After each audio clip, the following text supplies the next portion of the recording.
اعوذ باللہ من الشیطان الرجیم بسم اللہ الرحمن الرحیم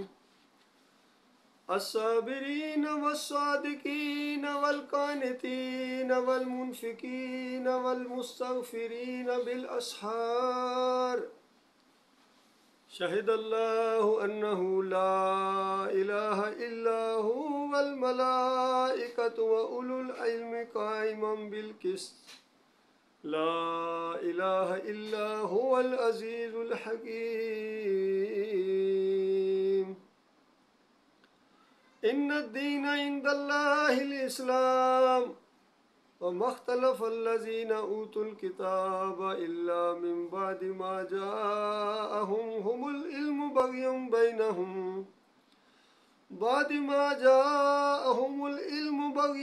بینہم ومن يكفر بآيات الله فإن الله سريع الحساب۔ یہ سورہ آل عمران کی آیتیں ہیں۔ سورہ آل عمران مدینے میں نازل ہوئی ہے اور جنگی ماحول بن گیا ہے۔ کفر و شرک کا کلا کما کرنے کے لیے گویا یہ دعوت ہے اپنے آخری مراحل کے اندر قتال کے میدان میں جا پہنچی ہے۔ یہ سنجیدہ مسئلہ ہے، یہ صرف کہنے اور سننے کی باتیں نہیں ہیں بلکہ معاملہ آگے بڑھتا جا رہا ہے۔ ایک تو وہ دور تھا، مکی دور تھا کہ دعوت دینی ہے اور کوئی ریئیکشن نہیں کرنا ہے، اپنے ہاتھوں کو گویا باندھ لینا ہے خود اختیاری طور کے اوپر۔ گالیاں سنو، پتھراؤ برداشت کرو، دیس نکالا دیا جائے تو کمزور ہو، کیا کر سکتے ہو، نکل جاؤ، لیکن بندگی صرف اللہ کی کرنی ہے۔ انی ارضی واسعہ فایہ فاعبدون، مالک نے فرمایا میری زمین وسیع ہے، اگر ایک جگہ میری بندگی کا تمہیں نہیں موقع مل رہا ہے یا نہیں وہ ماحول ہے اور تمہیں غیر اللہ کی بندگی کے اوپر مجبور کیا جا رہا ہے تو چھوڑ دو وہ علاقہ، اور اگر اسی علاقے میں رہے اور میری بندگی کے ساتھ کسی اور کی بندگی کو بھی شامل کیا صرف دنیاوی مفادات کی وجہ سے یا کسی کے ڈر کی وجہ سے یا باپ دادا کے رسم و رواج کی وجہ سے یا اپنے علاقے سے گھر بار کی محبت کی وجہ سے، رشتہ داروں کی وجہ سے، تو بہرحال آنا تو میرے پاس ہی ہے، میں سارا حساب چکتا کروں گا۔ تو یہاں اللہ تعالیٰ نے اسی بات کو ذرا مختلف انداز سے بیان کیا ہے۔ فرمایا لوگوں کے لیے مرغوبات نفس چیزیں، یعنی وہ چیزیں جو دل کو کھینچتی ہیں، اور آج ساری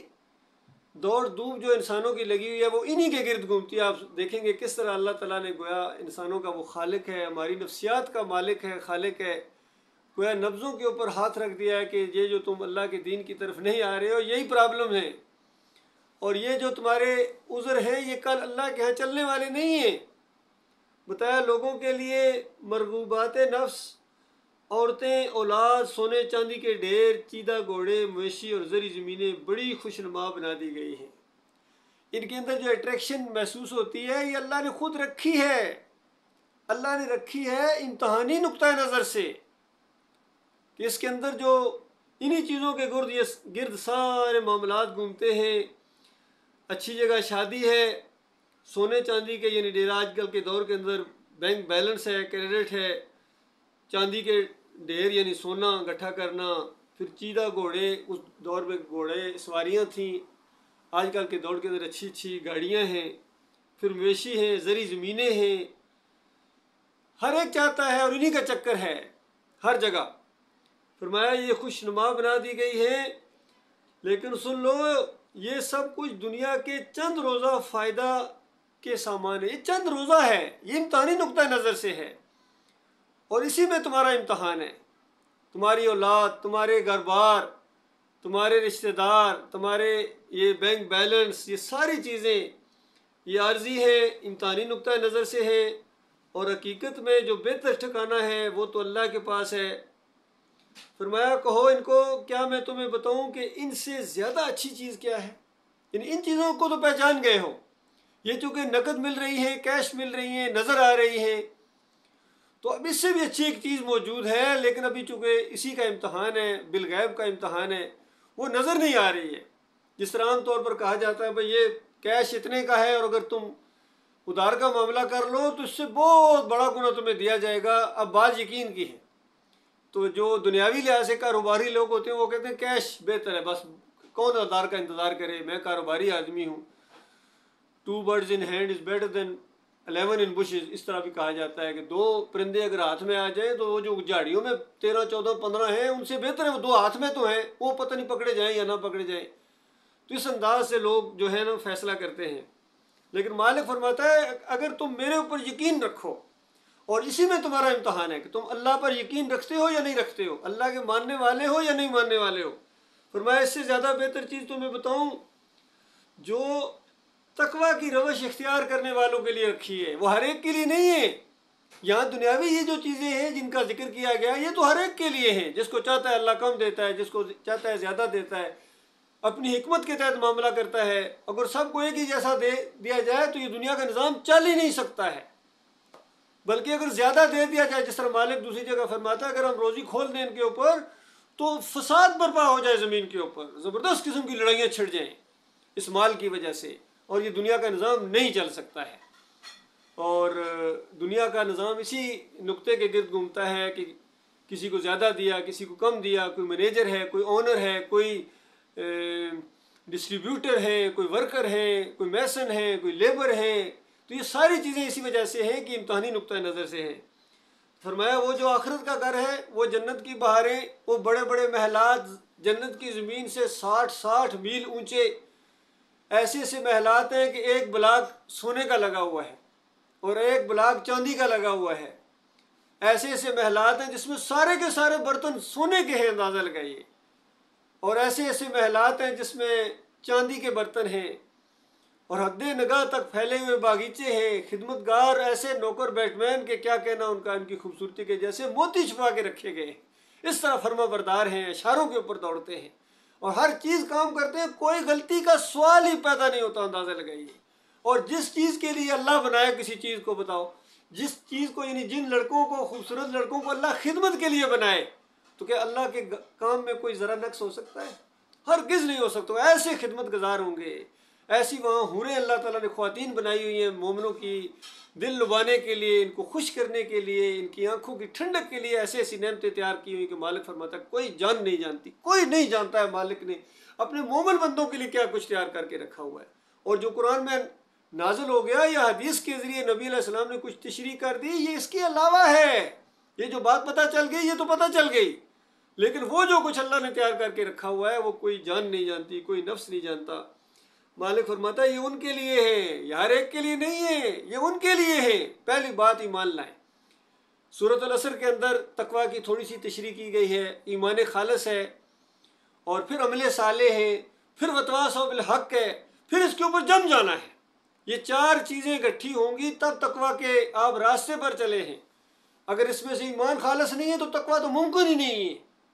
عمل صالح نہیں ہے تو ظاہری بات اس کو تو آپ جانتے ہیں، اور حق بات نہیں کرتے ہیں، توحید کی بات نہیں کرتے ہیں، یہ جنگ نہیں چھیڑتے ہیں کفر و شرک کے ماحول کے اندر، جہاد کا ارادہ نہیں ہے، یہ کام آپ کی زندگی کا نمبر 1 مسئلہ اگر نہیں ہے تو اس کے بعد پھر آپ تقویٰ والے نہیں، پھر اللہ سے ڈرنے والے نہیں ہیں۔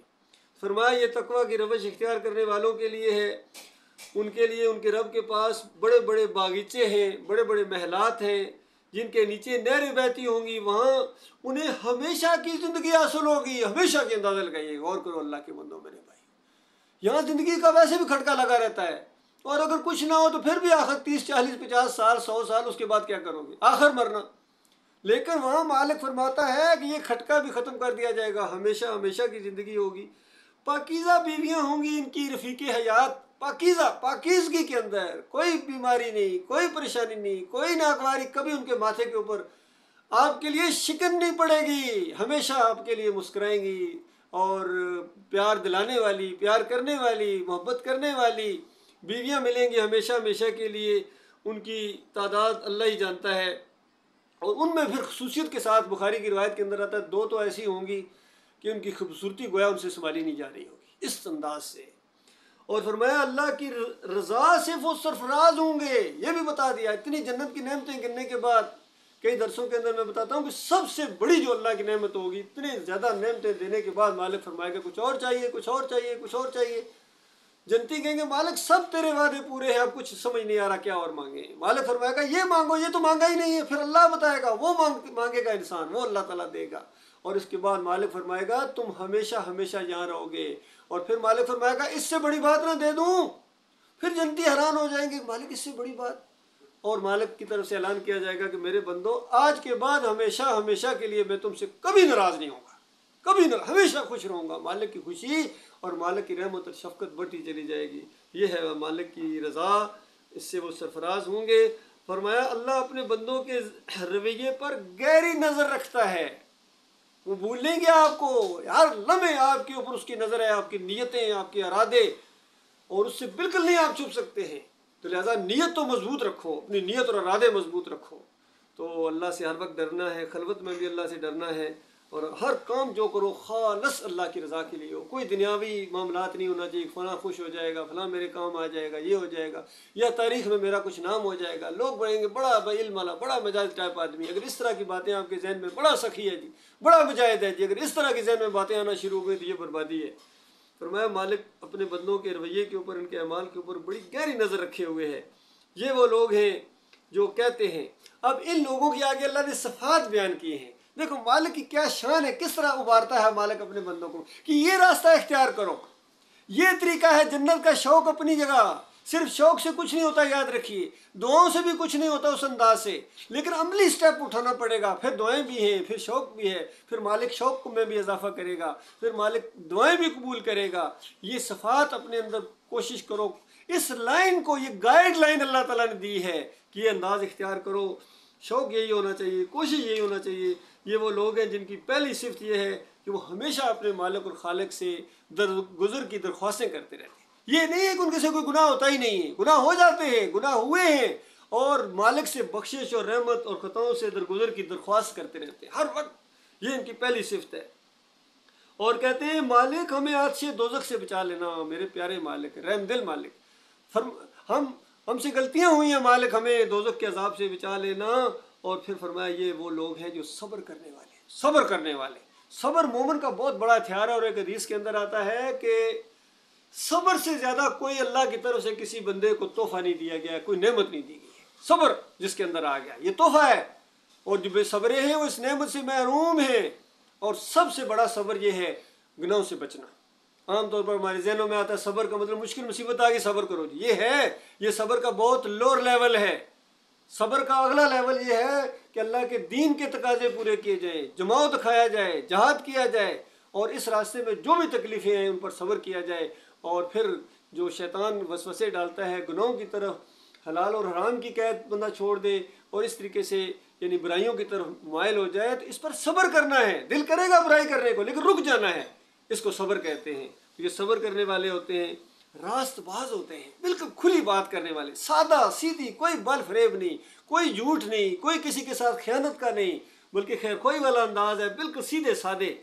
پھر فرما بردار، اپنے مالک اور خالق کے فرما بردار ہوتے ہیں، دانستہ یا جم جانے والے نہیں ہوتے ہیں گناہوں کے اوپر، نہیں، اپنے مالک کی فرما برداری اختیار کر رہی ہے بڑی خوشی کے ساتھ کہ یہ ہماری عزت ہے۔ تو اس انداز سے فرمایا یہ فیاض ہوتے ہیں، فیاض یعنی بڑے کھلے دل والے ہوتے ہیں، اللہ کے راہ میں خرچ کرتے ہیں، گن گن کے نہیں بلکہ کھلے دل کے ساتھ، دائیں بائیں۔ اور ایک حدیث میں نبی علیہ السلام نے فرمایا دو آدمی ہیں جن پر رشک کیا جا سکتا ہے، ان دو کے علاوہ تیسرا کوئی نہیں ہے۔ یاد رکھیں، رشک وہ ہوتا ہے کہ جس کو دیکھ کر دل کرے میں بھی ایسا ہی ہو جاؤں، کاش میں بھی ایسا ہی ہوتا، رشک ہے، اس کو رشک کہتے ہیں۔ تو یہ فرمایا دو آدمی ہیں، ایک وہ جس کو اللہ تعالیٰ نے قرآن کا علم دیا ہے، یعنی ایمان دیا، قرآن کا علم دیا، اس قرآن کو وہ پھیلاتا ہے، اس کے مطابق فیصلے کرتا ہے، جو بات کرتا ہے ذہن میں یہی رکھتا ہے کہ اللہ کا حکم کیا ہے اور اس کے مطابق سارے معاملات کرتا ہے۔ تو یہ ایک بندہ ہے جو قابل رشک ہے۔ اور دوسرا جس کو اللہ نے مال دیا اور پھر دائیں بائیں آگے پیچھے ہر طرف اللہ کے راستے میں خرچ کرتا ہے۔ تو یہ دو آدمی قابل رشک ہیں، یہ فیاض قسم کے لوگ ہوتے ہیں، کھلے دل والے ہوتے ہیں۔ اور پھر ایک آخری صفت ان کی یہ بتائی کہ یہ رات کی آخری گھڑیوں میں اللہ سے مغفرت کی دعائیں مانگا کرتے ہیں، یعنی یہ تہجد گزار ہوتے ہیں۔ یہ بہت ہی زبردست وقت ہوتا ہے اللہ کے بندوں، میرے بھائیوں۔ اور حدیث میں آتا ہے مالک اپنی شان کے مطابق آسمان دنیا پر یعنی تشریف لاتے مال یہ اپنی یہ متشابہات میں سے ہم نہیں سمجھ سکتے اللہ آسمانی دنیا پر کس طرح آتا ہے، کیا معاملہ ہے، اس کی رحمت اور شفقت اور خصوصی توجہ ہوتی ہے دنیا والوں انسانوں کی طرف، اور مالک کی طرف سے اعلان کیا جا رہا ہوتا ہے کوئی گناہ گار اس کو میں معاف کروں، ہے کوئی سوال کرنے والا میں اس کو دوں، ہے کوئی مغفرت طلب کرنے والا میں اس کو معاف کر دوں۔ بتاؤ، اللہ کی طرف سے یہ اعلان کیا جا رہا ہوتا ہے، اور کس قدر بدبختی ہے کہ اس وقت انسان خراٹے لے رہا ہو، سو رہا ہو۔ تو بہرحال خوش قسمتی ہے جن کے حصے میں یہ نعمت آئی، بہت بڑی نعمت ہے۔ دعاؤں کی قبولیت کا وقت ہوتا ہے، مالک کے ساتھ سرگوشی اور گویا بات چیت کا وقت ہوتا ہے، یہ بہت ہی قیمتی وقت ہے۔ یہ مومنوں کی ایک خاص صفت بیان کی گئی ہے۔ تو اس کے بعد یہ باتیں بیان کرنے کے بعد یاد دہانی کرائے گی کہ یہ ساری باتیں تب تمہیں فائدہ دیں گی کہ اس ایمان اور عقیدے کے بات کے اندر اس کو ہلکا نہ لینا، کیونکہ اگر ایمان اور عقیدے کے اندر خرابی آ گئی تو یہ تو آپ کی ساری محنت ضائع ہو جائے گی، آپ کی فیاضیاں، آپ کے جہاد، آپ کے عمرے، آپ کے حج، آپ کی صلات، آپ کی خدمت، جو والدین کی خدمت، پڑوسیوں کا خیال رکھنا، اخلاق آپ کا سب برباد ہو جائے گا اگر ایمان اور عقیدے کے اندر آپ کی خرابی آ گئی بال برابر بھی۔ اور یہ ایسی گواہی ہے، مالک فرماتا ہے خود اللہ نے اس بات کی گواہی دی ہے۔ بتاؤ میرے بھائیو، اللہ سے بڑی گواہی کس کی ہو سکتی ہے؟ بہت بڑی گواہی ہے کہ اس کے سوا کوئی الہ نہیں ہے، اور فرشتوں نے بھی اس بات کی گواہی دی ہے۔ کتنے فرشتے سب اس بات کی گواہی دینے والے ہیں، اور جتنے اہل علم ہیں، یعنی جو علم رکھنے والے ہیں، جو انصاف کے اوپر قائم ہیں، جو ناانصافی اور یعنی ظلم اور زیادتی کا فیصلہ نہیں کرتے، ان کی بات نہیں ہے۔ جو انصاف کے اوپر قائم ہے، پوری طرح ایمان اور عقیدے کے اوپر علماء جو قائم ہیں، انہوں نے بھی اس بات کی گواہی دی ہے کہ اس زبردست حکیم کے سوا فی الواقع کوئی الہ نہیں ہے، کوئی الہ نہیں ہے۔ یہ گواہی آئی ہے۔ مجھے ابھی تک یاد ہے وہاں کراچی میں جب یہ محمد حنیف صاحب تفسیر لکھ رہے تھے دعوت القرآن، اور اس آیت کی جب تفسیر انہوں نے لکھی، اور 3-4 آدمی تھے جس کو وہ دیتے تھے، اپنی طور پر پروف ریڈنگ کرتے تھے، اور پھر وہ دوبارہ اس کو سیٹ کر کے سارا معاملہ، تو اس آیت کی کہ اللہ نے گواہی دی، فرشتوں نے گواہی دی، اور سارے اہل علم نے گواہی دی، اس کی جو تشریح انہوں نے 3-4 لائنوں میں کی تھی تو مجھے بڑی عجیب لگی، اور میں نے حنیف صاحب کو کہا کہ اس آیت کا حق ادا نہیں ہوا ہے، یہ بڑی مرکزی آیت ہے الہ کے اوپر، اس کی تو ذرا کھل کے تشریح ہونی چاہیے تھی۔ اور پھر انہوں نے ایک پیج کے اوپر اس کی اور واقعی بڑی اچھی کی۔ دوبارہ پھر میں نے کہا کہ اب بالکل صحیح ہے، لیکن بعد میں جب ان کے عقیدے کے اندر خرابی آئی، اور جب انہوں نے یہ کہنا شروع کر دیا کہ ہاں بھائی نام کسی کا نہیں لینا ہے، بس عقیدے کی خرابی بیان کرنی ہے، نام نہیں لینا ہے، نام لینے سے پریشانی ہو جائے گی، تو اس وقت جب میں نے ان کو تھوڑا سا احساس دلایا تو اس وقت انہوں نے اس آیت کی تشریح حوالہ مجھے بھیجا کہ دیکھو الہ کے معاملے میں، رد طاغوت کے معاملے میں ہم کتنے سخت ہیں، تو دیکھو اس آیت کو، اس کی تشریح پڑھو، میری تفسیر پڑھو۔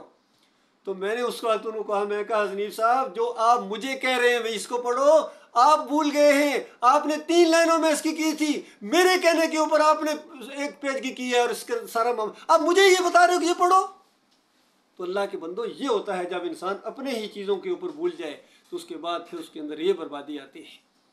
پھر ان کے اندر سجدہ تعظیمی کا شرک بھی آئے گا۔ اور جلد 2 کے اندر انہوں نے اس کا اظہار بھی کر دیا، عقیدے کی خرابی انہوں نے سورہ یوسف 100 نمبر آیت کے اندر عقیدے کی خرابی کر دی کہ سارا خاندان کہتے ہیں یوسف علیہ السلام کے سامنے سجدہ ریز ہو گیا، یہ بربادی آئی ہے۔ حالانکہ صحیح تشریح بھی موجود تھی، سارا خاندان اللہ کے سامنے سجدہ ریز ہوا تھا ان رحمتوں اور برکتوں کی وجہ سے جو اس خاندان کے اوپر اللہ تعالیٰ نے کی۔ اور محمود الحسن صاحب تفسیر شبیر احمد عثمانی کے اندر لکھتے ہیں کہ اللہ کے بندوں کو، مقبول بندوں کو پکارنا، یہ اللہ ہی کو پکارنا ہے۔ بتاؤ اللہ کے بندوں، سارا معاملہ توحید کا ختم ہو گیا۔ اور اشرف علی تھانوی صاحب لکھتے ہیں کہ سورہ زمر میں آیا ہے اللہ کے بندوں کو نبی کا بندہ کہا جا سکتا ہے۔ بتاؤ کیا پیچھے رہ گیا جب علماء یہ تعلیم دے رہے ہیں اللہ کے بندوں عوام کہاں جائے؟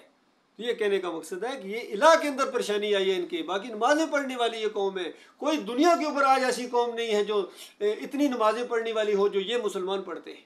یہ جا کے باجماعت نماز کا اہتمام کرتے ہیں، مسجد میں جاتے ہیں، سارا کرتے ہیں، عمرہ یہ کرتے ہیں، حج یہ کرتے ہیں، روزے یہ رکھتے ہیں، فنڈز یہ دیتے ہیں رفائی کاموں میں اللہ کے بندوں، لیکن پوری دنیا میں اگر تخت بچھے ہوئے تو انہی کی لاشوں کے اوپر انہی کی بے آبروئی کی جا رہی ہے، انہی کی مائیں اور بہنیں چیخ رہی ہیں، اور ان کے اندر وہ چیز نہیں پیدا ہو رہی ہے، چونکہ عقیدے کے اندر خرابی ہے۔ ان کے علماء نے ان کو شرک کی گولی دی ہے، اور علماء نے دین کو بزنس بنایا ہے، نماز پڑھانے کے پیسے لیتے ہیں، اذان دینے کے پیسے لیتے ہیں، پھر بھی یہ پیچھے انہی کے پیچھے چلتے ہیں اور کہتے ہیں ہم دین کے اوپر، ہم مسلمان ہیں، یہ مرنے کے ساتھ تمہیں پتہ چلے گا تمہاری کتنی مسلمانی ہے۔ مالک فرماتا ہے والذین کفروا اولیاءہم الطاغوت، جو ان طاغوتوں کو اپنا امام بنائے، اپنا امیر جماعت بنائے، لیڈر بنائے، ان کے پیچھے چلے، ان کو رحمت اللہ علیہ کے ہے جن کی کتابوں سے یہ شرک واضح ہو چکا ہے۔ تو مالک فرماتا ہے ایک کافر یہ کام کر سکتا ہے، کوئی مومن یہ کام نہیں کر سکتا ہے۔ مشرک کر سکتا ہے یہ کام، انہی کو اپنا امام بنائے، لیڈر بنائے، اور پھر سن لو اپنے کانوں سے جہاں جہاں تک یہ آواز پہنچے۔ مالک فرماتا ہے کہ اولئک اصحاب النار ہم فیہا خالدون، یہ پیچھے چلنے والوں پر فتویٰ لگایا اللہ تعالیٰ نے، وہ تو ہیں ہی طاغوت ہو، یہ مولوی ہوں، یہ پیر ہوں، یہ دین فروش ہوں، وہ تو ہیں ہی اللہ کے دین کے روکنے والے۔ یہ پیچھے چلنے والوں کو، ان مقتدیوں کو، ان ورکروں کو، ان مریدوں کو، ان مقلدین کے اوپر اللہ تعالیٰ نے فتویٰ لگایا کہ یہ کافر لوگ ہیں، ہمیشہ آگ کے اندر رہیں گے، اور پھر وہاں ان کی جنگ چھڑ جائے گی، لعنت بھیجیں گے ایک دوسرے کے اوپر۔ آج جو صحیح سادہ اور ان کے سامنے سچی بات کہی جا رہی ہے، آج ان کی سمجھ میں نہیں آ رہی ہے۔ موت کے فرشتے کی ایک جھلک دیکھ کے آخری جو بات ابھی روح نکلنے سے پہلے کہتا ہے یہ مرنے والا کہ آج میں سب کو چھوڑتا ہوں، آج میں اللہ واحد کے اوپر ایمان لایا ہوں، سب کو چھوڑتا ہوں۔ پہلے تو کہتا ہے سب کو چھوڑ دوں، یہ آج ویسے کرتا ہے، اور فرشتے کی ایک جھلک دیکھنے کے ساتھ ہی کہتا ہے آج میں سب کو چھوڑتا ہوں اور آج میں اکیلے اللہ کے اوپر ایمان لایا ہوں۔ اس وقت کہا جاتا ہے کہ اب بات ختم ہو گئی، وقت ختم ہو گیا، لمحے ختم ہو گئے، بس اب تو ذلت کے عذاب کی طرف چل۔ پھر چیختا ہے، چلاتا ہے، رب ارجعون رب ارجعون رب ارجعون، یا اللہ مجھے واپس بھیج دے، مجھے واپس بھیج دے دنیا میں، جس کو اب میری بات سمجھ میں آ گئی ہے۔ اور پھر فرشتوں کی ڈانٹ سنتا ہے، کلا ہرگز نہیں، اس طرح چیخ کے، یہ عربی کا ایک انداز ہے، میں آپ کو سمجھانے کے لیے بات، فرشتے کہتے ہیں کلا ہرگز نہیں، انہا کلمۃ وہو قائلھا ومن ورائہم برزخ الی یوم یبعثون، ہرگز تمہاری یہ بات نہیں مانی جائے گی۔ اب تو ایک بیریئر ہو چکا ہے، ایک برزخ حائل ہو گئی ہے تمہارے اور تم اس دنیا کے درمیان جہاں کو تم چھوڑ کے آ گئے ہو، تمہارا امتحان ختم ہو گیا ہے، اب تم کافر مشرک کی حیثیت سے جا رہے ہو، چلو ان جہنم کے شعلوں کے اندر، اغرقوا فادخلوا نارا، ادھر غرق ہوتے ہیں، جان نکلتی ہے، چاہے جس طرح بھی جان نکلے، اور ادھر آگ کے اندر چلے جاتے ہیں۔ یہ قرآن کی بات ہے، اور حدیث اس کی تشریح کرتی ہے، نبی علیہ السلام فرماتے ہیں ممات یشرک باللہ شیئن دخل النار، جس کی موت آتی ہے اور اس نے شیئن کی بھی بات ہو رہی ہے، شیئن بالکل معمولی شرک اس نے کیا ہے، اس کے دماغ میں اگر شرک ہے اللہ کے علاوہ کسی اور کی طرف ہو، کسی کو داتا، کسی کو دستگیر، یا اللہ کے دین بگاڑنے والوں کے دل میں بال برابر بھی نرمی ہے، ہاں جب تک بات معلوم نہیں تھی وہ بات اور ہے، یاد رکھیے اللہ تعالیٰ اتنا ہی معاملہ رکھتا ہے جتنا علم ہے۔ اب مسئلہ یہ ہوگا، بات اٹھی ہوئی ہے، یہ طاغوت تھے، انہوں نے یہ راستہ دکھایا، انہوں نے یہ روح واپس کرنے کا عقیدہ کیا، انہوں نے واسطے وسیلے، انہوں نے یہ رکوع اور سجدے ثابت کیے ہیں، انسانوں کو انسانوں کے سامنے جھکایا ہے، قبروں کے سامنے، مورتیوں کے سامنے جھکایا ہے انہوں نے، تو اس کے بعد بات معلوم ہونے کے بعد پھر بھی آنکھیں انسان بند کر لے تو یہ ایمان نہیں ہوتا ہے، خاص کفر و شرک ہوتا ہے۔ جس انداز سے مالک نے کھول کھول کے یہ بات بتائی ہے کہ دیکھو یہ دین اسلام ہے، دین اسلام یہ ہے کہ ایک عرش والے کی بندگی کرنی ہے، بس اس کے علاوہ کسی اور کو نہ پکارے ہیں، نہ بھروسہ ہے، نہ توکل ہے، اور باقی سب کو جو ہے یعنی انکار کرنا ہے، جتنے یہ داتا دستگیر مشکل کشا بنائے گئے ہیں ان کا انکار کرنا ہے، یہی دین ہے، یہی دین اللہ کے ہاں قابل قبول ہے۔ اس میں نہ کسی کی رشتہ داری کا خیال رکھا جائے گا کہ یہ فلاں کے بیٹے ہیں جی، یا فلاں کی بیوی ہیں جی، یا فلاں کے دوست رہے ہیں، گٹھے رہے ہیں، یہ چیزیں نہیں دیکھی جائیں گی۔ ایمان اپنا اپنا اللہ کے بندو۔ اس سے بڑی بات کیا ہے کہ آخری نبی محمد صلی اللہ علیہ وسلم نام لے لے کے، اپنی پھوپھی کا نام لے کے، بیٹی کا نام لے کے، رشتہ داروں کا نام لے کے، قبیلے کا نام لے کے کہتے ہیں دیکھو کل میں تمہیں نہیں بچا سکوں گا، اپنا تمہارا ایمان ہے اور تمہارا عمل ہے، آج موقع ہے، آج کر، ہاں دنیاوی لحاظ سے میرے سے جو چیز مانگتے ہو میں تمہیں دینے کے لیے، لیکن کل میں نہیں بچا سکوں گا، یہ تو معاملہ ہے آخرت کا۔ اور دنیاوی لحاظ سے کہا، جب سفارش کی گئی ایک چور کی، عورت کی، تو نبی علیہ السلام نے کہا یہ تو فاطمہ، فلاں فاطمہ ہے جس کا ہاتھ اب کاٹا جائے گا، اگر میری بیٹی فاطمہ بنت محمد بھی چوری کرتی آج اس کا ہاتھ کاٹ دیا جاتا۔ اللہ کے بندو، یہ انصاف کا معاملہ ہے، یہ دین اسلام ہے۔ تو بتایا گیا کہ اس دین سے ہٹ کر جو بھی طریقہ اختیار کرے گا، کوئی مسلک نہیں چلے گا اللہ کے یہاں، یاد رکھیے، کوئی دین، نہ یہودیت چلے گی، نہ نصرانیت چلے گی، نہ کوئی اور، یہ جس طرح آج مسلمانوں کے اندر فرقے ہیں، کوئی بریلوی ہے، کوئی دیوبندی ہے، کوئی اہل حدیث ہے، سلفی ہے، نہیں چلیں گے وہاں، مارے جاؤ گے، ان کے پیچھے چلو گے تو انہی کے ساتھ ہمیشہ کی آگ میں رہنا پڑے گا۔ فرمایا کہ اس سے جو ہٹ کر چلنا چاہے گا ان لوگوں نے جو بھی طریقے اختیار کیے ہیں اور جنہوں نے جن کو کتاب بھی دی گئی تھی وہ بھی اس سے ہٹے ہیں، ان کے طرز عمل کی وجہ سے اس کے سوا نہ تھی کہ انہوں نے علم آنے کے بعد آپس میں ایک دوسرے سے زیادتی کرنے کے بعد یہ معاملات کیے ہیں۔ یہ کیوں؟ علم آنے کے بعد، علم آ گیا تھا، یہ نہیں کہ پتہ نہیں چلا تھا، سمجھ ہی کو نہیں آ رہی تھی، نہ جی علم آیا تھا، ان کے کانوں نے سنا تھا اس ایمان عقیدے کو اور توحید کی باتوں کو سب کھول کھول کر بیان کیا گیا تھا کہ انبیاء سارے دین توحید کے ماننے والے تھے، ایمان والے تھے، وہ نمازیں پڑھنے والے، تم بھی نمازیں، رکوع اور سجدے کرنے والے اللہ کو ان کے پیچھے چلو، ان کے راستے پر، ان کو پوجنا پکانا نہیں ہے، وہ اللہ کو سجدے کرتے تھے، اللہ کو رکوع کرتے تھے، اللہ کو پکارتے تھے۔ تو یہ علم آ گیا تھا، اس کے بعد انہوں نے آپس میں ضد کی وجہ سے زیادتیاں کی ہیں ایک دوسرے کے ساتھ اور انہوں نے یہ راستے اختیار کیے ہیں۔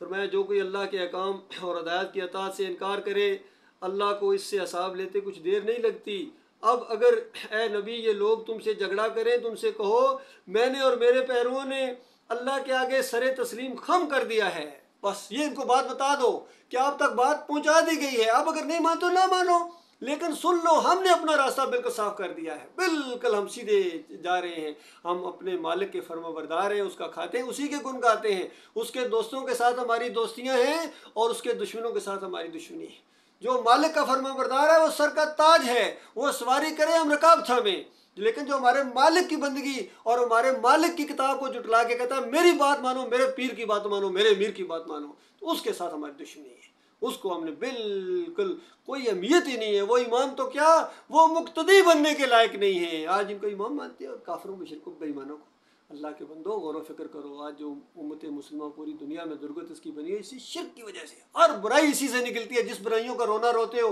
کہ یہ جنہیں کرپشن ہے جی، یہ جو فحاشی ہے جی، یہ سود چل رہا ہے جی، یہ وعدہ خلافیاں ہیں جی، یہ شرک کی بیٹے اور بیٹیاں ہیں، شرک کی شجر خبیثہ کو پانی دیتے ہیں جڑوں کے اندر اور اس کے اوپر جو پھل نکلتا ہے اس کو کہتے ہیں یہ کیوں نکل آیا؟ تو یہ معاملہ ہے اللہ کے بندو، یہ ایمان اگر ایک دفعہ ٹھیک ہو جائے، ایک دفعہ اللہ کا ڈر پیدا ہو جائے انسان کے دل کے اندر، اللہ کی رضا اور پھر جنتوں کا شوق اور حوروں کا شوق دل کے اندر پیدا ہو جائے، پھر ساری مشکلات اس راستے میں جو ہے آسان ہو جاتی ہیں اور بڑی سے بڑی مشکل بھی پھر عارضی لگتی ہے کہ یہ اللہ کی طرف سے ایک امتحان کی وجہ۔ اسی لیے جب مومن کو جب کوئی مشکل مصیبت آتی ہے چاہے چھوٹی چاہے بڑی، وہ کہتا ہے انا للہ و انا الیہ راجعون، یہ معاملہ اللہ کا ہے، اور پھر اس کے بعد وہ اپنی جان اور مال کا سودا جب کر لیتے ہیں پھر ان کو کوئی پریشانی نہیں ہوتی ہے کہ اس جان کے اوپر کیا بیت رہی ہے، یہ جنت کے بدلے بیچی جا چکی ہے، یہ بکی ہوئی چیز ہے۔ اللہ تعالیٰ یہ ایمان ہمارے اندر پیدا کرے، اور یہ پورا ایک نقشہ موجود ہے قرآن کے اندر، حدیث کے اندر، صحابہ اکرام کی زندگیاں ہیں، لیکن اس کے اوپر چلنے کے لیے آج مسلمان یہ تیار نہیں ہے۔ اسی وجہ سے جس وجہ سے پچھلی قوموں کے اوپر عذاب آئے ہیں اسی کلیے کے تحت ان کے اوپر اللہ کے یہ عذاب آ رہے ہیں، چاہے کشمیر ہو، فلسطین ہو، انڈیا ہو، خود پاکستان ہو، یا جہاں جہاں بھی یہ معاملات ہو رہے ہیں اسی شرک کی وجہ سے، اللہ کے ساتھ غدر اور غداری، کلمے کے انکار کی وجہ سے۔ ایک دفعہ کلمے کا مطلب یہ سمجھیں کہ لا الہ الا اللہ محمد رسول اللہ، اللہ کے علاوہ کوئی معبود نہیں ہے، کوئی نہیں ہے جس سے ڈرا جائے، جس سے امیدیں رکھی جائیں اور جس کا خوف کھایا جائے، بغیر واسطے وسیلے کے جس کو پکارا جائے، نظر و نیاز اس کی جائے، وہ ایک اللہ ہے۔ اور محمد صلی اللہ علیہ وسلم چونکہ اللہ کے آخری رسول ہے، ان کا طریقہ، ان کا جو بھی کام ہے، جس طرح ان کی سنت ہے، بڑے شوق کے ساتھ دنیا ہنسے جو مرضی کہے، لومۃ اللائم سے بے نیاز ہو کر اوپر اٹھ کے نبی علیہ السلام کا طریقہ اختیار کیا جائے پورے شوق کے ساتھ، اور اللہ سے اجر کی امید رکھیں۔ آپ دیکھیں کس طرح زندگی آپ کو امن و چین نصیب ہوگا، سکون ملے گا، یقین کی خوشی محسوس ہوگی، پریشانیوں میں بھی اندرونی خوشی محسوس ہوگی۔ اللہ تعالیٰ وہ ایمان اور ان لوگوں کے راستے کے اوپر چلنے کی توفیق عطا فرمائے۔ وقول قولی ھذا استغفر اللہ لی ولکم۔